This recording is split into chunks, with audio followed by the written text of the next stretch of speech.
আজ আমার নানার ২৭তম মৃত্যুবার্ষিকী, আর সেই উপলক্ষে ঘরোয়াভাবে কিছু লোককে খাওয়ানোর আয়োজন করা হয়েছে। হ্যালো সবাইকে, আসসালামু আলাইকুম। কেমন আছেন সবাই? দাদা দাদি কাউকে পাইনি, সাথে নানাকেও পাইনি। আজ থেকে ২৭ বছর আগে আমার নানা পরপারে পাড়ি জমিয়েছে। কাছে পেয়েছি শুধু নানিকে, শুধু নানির ভালোবাসাই পেয়েছি।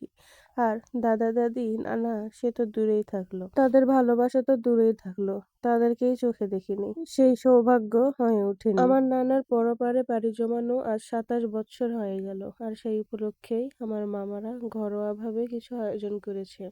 মিলাদ পড়িয়ে কিছু লোককে খাওয়ানো আর মসজিদে পোলাও করে দেওয়া। আর আমার বেড়ে ওঠা যেহেতু মামাদের কাছেই, সেহেতু তাদের ঘরোয়া যে কোনো অনুষ্ঠানে, বড় হোক ছোট হোক, সব অনুষ্ঠানেই আমি হাজির হয়ে যাই।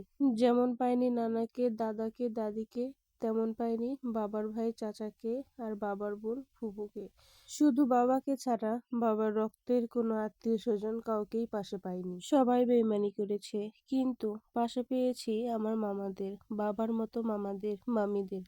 আমার মাথার উপর মামাদের হাত ছিল বাবার মতো। আমার জীবনে তাদের অবদান বলে শেষ করার মতো না। আমি তাদের কাছে সারা জীবন কৃতজ্ঞ থাকব। যে দায়িত্ব আমার বাবার ভাই চাচারা করার কথা ছিল, সেই দায়িত্ব আমার মামারা করেছে। তো যাই হোক, সেদিকে আর না যাই, বেশি আবেগী হয়ে আর না পড়ি।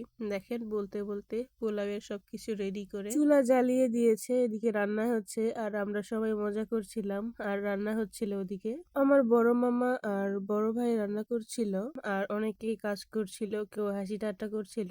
বেশি মানুষ থাকার এই এক সুবিধা, কোনো রকম মন খারাপ করে থাকার কোনো রকম চান্স নেই, সব সময় হাসি ঠাট্টা লেগেই থাকে। আর বলতে বলতে এদিকে রান্না প্রায় শেষ, আবার অন্য রান্নার প্রস্তুতি নেওয়া হয়। আর এদিকে উত্তরবঙ্গের বিখ্যাত মাছ দিয়ে আলুর ঘাটির প্রস্তুতি নেওয়া হচ্ছে।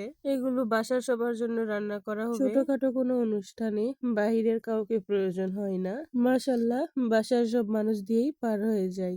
একবার রান্না নামিয়ে আবার রান্না উঠিয়ে দেওয়া হয়েছে। যেহেতু শুক্রবার দিন মসজিদে অনেক মানুষ হয়, তাই শুক্রবারে কোনো মিলাদ মাহফিল করলে সেখানে পোলাই দেওয়া হোক বা মিষ্টি দেওয়া হোক, সেগুলোর পরিমাণ একটু বেশি লাগে। আর এই যে দেখুন, কাজের ফাঁকে ফাঁকে বিনোদনের শেষ নেই। আমার মামি বিস্কিট নিয়ে এসেছে সবাইকে নাস্তা করানোর জন্য, কিন্তু এখানে কাউকে বিস্কিট দিচ্ছে না নিচ্ছে কিছুই বোঝা যায় না। মানুষের পরিমাণ বেশি হওয়াতে আর বিস্কিটের পরিমাণ কম হওয়াতে অনেকজন পেয়েছে, আবার অনেকেই পায়নি। আবার যারা পায়নি তাদেরকে, যারা পেয়েছে তাদের থেকে নিয়ে, যারা পায়নি তাদেরকে দিয়ে দিচ্ছে। যে করেই হোক, হাতে হাতে বিস্কিট পৌঁছানো নিয়ে কথা। আর এইসব করতে করতে দ্বিতীয়বারের রান্নাও শেষ, আর দুইবারের রান্না এক জায়গায় ঢেলে মিক্সচার করে প্যাকেট করছে, যাতে মসজিদে নিয়ে প্রত্যেকজনের হাতে হাতে একটা করে দেওয়া হয়। আপনারা সবাই দোয়া করবেন, আল্লাহ যেন আমার নানাকে